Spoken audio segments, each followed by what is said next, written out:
उत्तर प्रदेश पंचायती राज ग्रामीण सफाई कर्मचारी संघ ने पुरानी पेंशन व्यवस्था बहाल किए जाने सहित अपनी 7 सूत्रीय मांगों को लेकर कलेक्ट्रेट पर जोरदार प्रदर्शन किया। प्रदर्शनकारी संघ के बैनर तले अंबेडकर पार्क से एक विशाल जुलूस के साथ कलेक्ट्रेट पहुंचे और अपनी मांगों के समर्थन में जोरदार नारे लगाए। साथ ही इस दौरान जिलाधिकारी की गैर मौजूदगी में प्रधानमंत्री को संबोधित एक ज्ञापन अपर नगर मजिस्ट्रेट मनी अरोड़ा को पेश किया, जिसमें कहा गया कि उत्तर प्रदेश में लगभग 1 लाख पंचायती राज विभाग में ग्रामीण सफाई कर्मचारी कार्यरत हैं, जिनकी लंबे समय से अनेक मांगे विचाराधीन हैं, जिनका निस्तारण अभी तक नहीं हो पा रहा है, जबकि शासन और प्रशासन को अनेकों बार कर्मचारी अपनी समस्याओं से अवगत करा चुके हैं। आज जबकि देश लगातार उन्नति और नई नई ऊंचाइयों को छू रहा है, ऐसी स्थिति में कर्मचारी लगातार प्रदेश सरकार की तरफ आशा भरी नजरों से देख रहे हैं। प्रदर्शन के दौरान कहा गया कि यदि कोई व्यक्ति कुछ समय के लिए भी विधायक और सांसद चुन लेता है तो उसे जीवन भर पेंशन दी जाती है। इसके विपरीत सरकारी कर्मचारियों की पुरानी पेंशन व्यवस्था समाप्त कर दी गई है, जिसको पुनः बहाल किए जाने की मांग को लेकर सभी विभाग संघर्ष कर रहे हैं। मेरा नाम मुकेश कुमार वाल्मीकि है। मैं उत्तर प्रदेश पंचायती राज ग्रामीण सफाई कर्मचारी संघ से जनपद में जिला मुरादाबाद में जिला महामंत्री हूँ। हम लोगों ने आज सारे कर्मचारियों को एकत्र करके पुरानी पेंशन की मांग की है। माननीय जिलाधिकारी महोदय के माध्यम से माननीय मुख्यमंत्री जी को, माननीय प्रधानमंत्री जी को हमने ज्ञापन सौंपा है, जो हमारा 7 सूत्रीय मांगों का ज्ञापन है। देखिए, इस देश में एक संविधान है, एक देश है, एक तिरंगा है, तो पेंशन 2 क्यों है?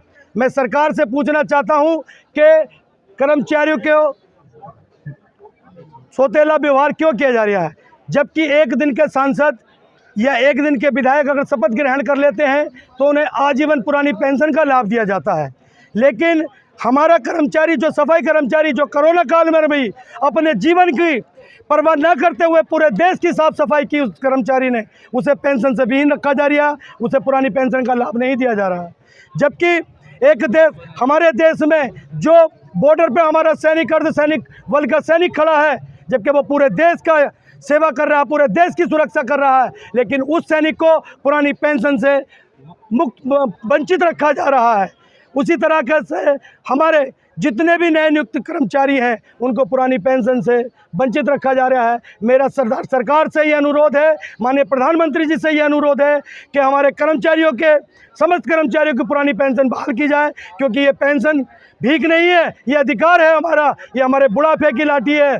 क्योंकि जब कर्मचारी सेवानिवृत्त हो जाता है तो उसकी देखभाल के लिए, अपना जीवन यापन करने के लिए उसको ये पुरानी पेंशन का ही सहारा होता है, अन्यथा कोई बच्चों का भी सहारा उसे नहीं होता। जब तक उसके पास पुरानी पेंशन है, उसके बच्चे भी सेवा करते हैं। यदि अगर उसकी पुरानी पेंशन छीन जाती है तो उसकी रीढ़ की हड्डी टूट जाती है, वो अपनी आत्महत्या करने के लिए तैयार हो जाता है सेवानिवृत्त के बाद। माँ बाप को बोझ समझते हैं आजकल बच्चे। तो मेरा यही निवेदन है भारत सरकार से कि हमारी पुरानी पेंशन बहाल की जाए। धन्यवाद।